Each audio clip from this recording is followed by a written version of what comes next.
आम्लरस रुचि बढ़ाता है और अग्नि की भी वृद्धि करता है। साथ ही साथ ये चार द्रव्यों के, ये पांच द्रव्यों के नाम याद रखिए।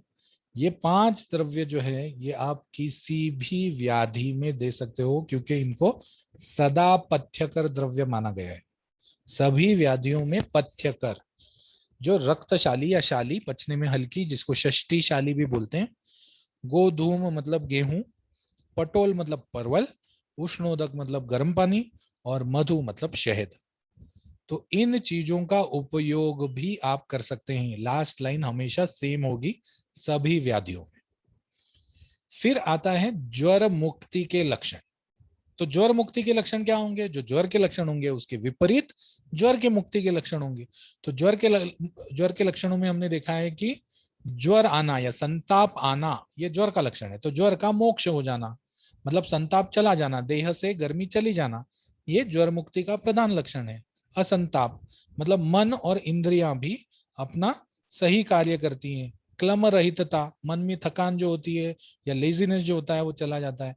इंद्रियां अपनी काम निर्मलता से करना चालू कर देती हैं, और स्वाभाविक नेचर में आ जाता है आदमी, हंसने खेलने के मूड में आ जाता है। उसके बाद उन्होंने कहा कि ज्वर मुक्ति के बाद वर्ज्य चीजें। अब यूजुअल कोर्स में जब हम देखते हैं तो अगर किसी को टाइफाइड वाइफाइड हो गया, या अगर कोई ऐसा लंबा ज्वर अगर हो गया है, तो लंबे ज्वर में क्या हो जाता है कि शरीर में धातु उनको पोषण नहीं मिलता। क्यों पोषण नहीं मिलता? क्योंकि अग्नि नहीं है, रस भी घूमने को चला गया है। तो इसीलिए धातुओं का ठीक तरह से पोषण नहीं होता। साथ ही साथ अगर स्रोतोरोध हो तो जो पुरानी चीजें हैं वो भी ठीक तरह से यूज नहीं कर पाते।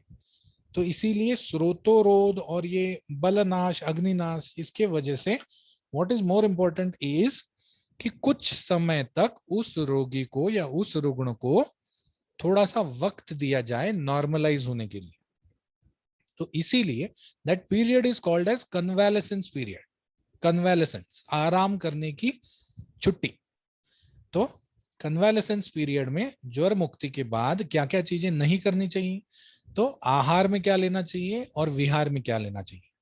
आहार में उन्होंने कहा है कि विदा ही गुरु, असात्म्य और विरुद्ध अन्न नहीं लेना चाहिए। ठीक है।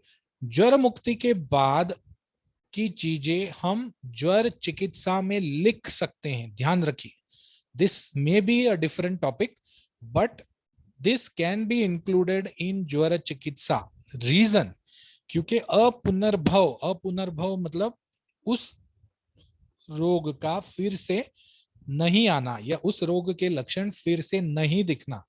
अपुनर्भव is also a type of chikitsa. शोधन, शमन, रसायन और अपुनर्भव, ये चार अलग अलग प्रकार के चिकित्सा का मतलब स्टेप्स ऑफ चिकित्सा है। शोधन में क्या आ जाता है? शोधन में जो बड़े हुए दोष हैं उनको शरीर से निकालना शोधन में आ जाता है। शमन में क्या आता है? जो बचे हुए दोष हैं उनको उनके स्थान में ही शांत कर देना शमन में आ जाता है। रसायन में क्या आ जाता है? जो धातुगत हुए हुए दोष हैं, उन धातुओं में दोष निकलने के बाद दुर्बलता आ जाती है, दौर्बल्य आ जाता है, और वो अपने सारत्व या अपने नॉर्मल में नहीं पहुंचते। तो इसीलिए रसायन चिकित्सा उन धातुओं को फोकस करके की जाती है। और अपुनर्भव चिकित्सा, जब हमको पता है कि पिछली बार मैंने बहुत मिर्ची खाई और मिर्ची खाने से मुझे एसिडिटी हो गई, तो अपुनर्भव चिकित्सा में ऐसे ऐसी चीजें, आहार विहार का वर्णन किया जा सकता है जिनको हमको ज्यादा मात्रा में नहीं लेना चाहिए। तो ज्वर मुक्ति के बाद वर्ज्य चीजें जो हैं वो एक आहार के कुछ चीजें आ गई। और विहार में अधिक स्नान, वो ये नहीं कह रहे कि आपको स्नान से ज्वर आया तो स्नान छोड़ दो। अधिक स्नान, अधिक मैथुन, अधिक संक्रमण और अति मात्राशन मतलब ज्यादा खाना भी छोड़ दो एक टाइम पे। नहीं तो क्या हो जाएगा? वरना वरना पुनरावर्त हो जाएगा। अन्यथा पुनरावर्त हो जाएगा। पुनरावर्त is relapse. Relapse very common in malaria. Malaria में देखा जाता है कि मलेरिया इज रिलैप्स्ड। तो पुनरावर्तक, तो इसीलिए लास्ट में उन्होंने पुनरावर्तक ज्वर बताया।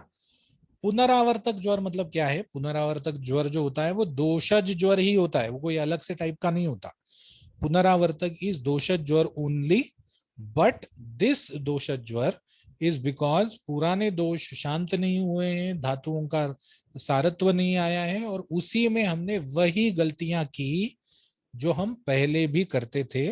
तो इस बार पहले क्या हुआ, पहले मैं 2-3 हफ्ता, 1 महीना, 2 महीना इतनी इसमें मैंने गलतियां की, तब मुझे ज्वर आया. लेकिन नेक्स्ट टाइम जब आएगा तो it will come in 1 or 2 weeks.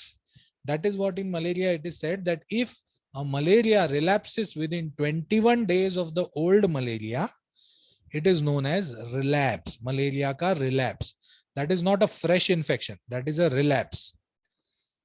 उसमें या तो मलेरिया के कुछ जंतु शरीर में रह गए, और या तो स्पोर्स, सीजोन्स, ये सब रह गए, और फिर they matured off and they brought the malaria back.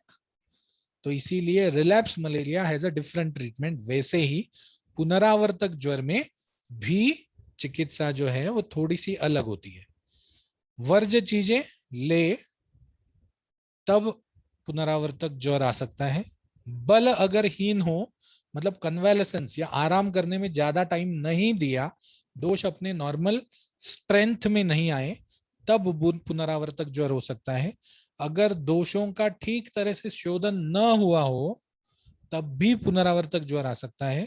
और अहिताचरण मतलब ये जो विहार में अलग अलग चीजें बताए हैं, इनका आचरण अगर बार बार ज्वर के बाद करें, तब भी पुनरावर्तक ज्वर आता है. पुनरावर्तक ज्वर की चिकित्सा ज्यादा अलग नहीं है, लेकिन इसमें आम दिखने के चांसेस कम होते हैं. इसमें आम दिखने के चांसेस कम होते हैं. अगर आम दिखे या आम के लक्षण दिखें तो ही लंघन देना चाहिए, अन्यथा शमन और मृदु शोधन से. ये शमन और मृदु शोधन क्या है? यही चीजें हैं जो यहां दी है.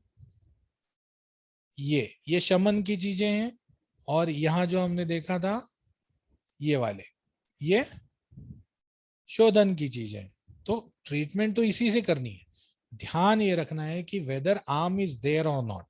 नवज ज्वर में आम हमेशा रहता है, लेकिन पुनरावर्तक और पुराण ज्वर में आम है तो ही लंघन या आम के इसकी चिकित्सा देते हैं, अन्यथा नहीं देते.